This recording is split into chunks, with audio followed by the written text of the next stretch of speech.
Okay, HVAC and fireplaces. The first bullet says floors and wall registers.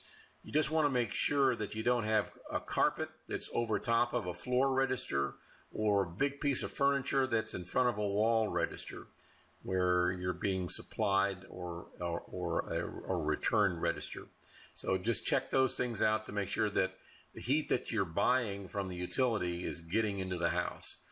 The other thing is a setback thermostat, which is a great tool, and because you can set that thermostat back at night.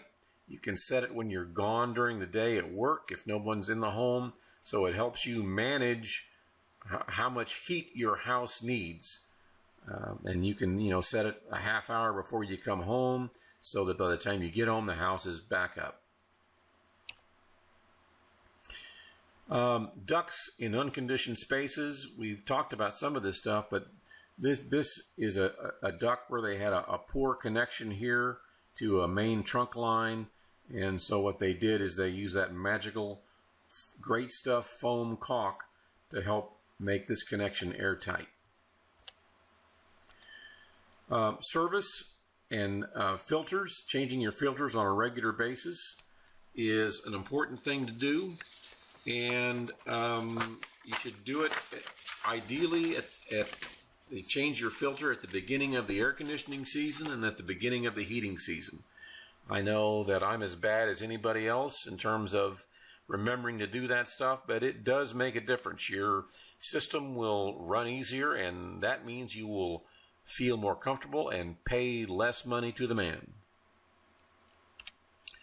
And when it's time to get a new system, if your system is about ready to die on you, now's the time to get a higher energy efficient system.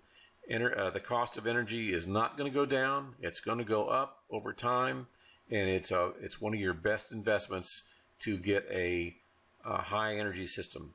I built my house in 1978, and my furnace lasted about 30 years, and I was paying in the wintertime on a bad month, $240 for my heat, and I put in a new high energy efficient system, and my highest bill the last 2 winters has been 60-some bucks. So it will make a huge difference. Here's an interesting shot to do a roof check. And what you see here is there's one side of the house that's losing a lot more heat than the other side. So something is going on in that house that makes the snow not melt because it's not getting warmth from the house on one side of the house, but on the other side of the house, it's getting plenty of heat that's being lost from the conditioned area, and that heat is going right literally through the roof. So do a roof check.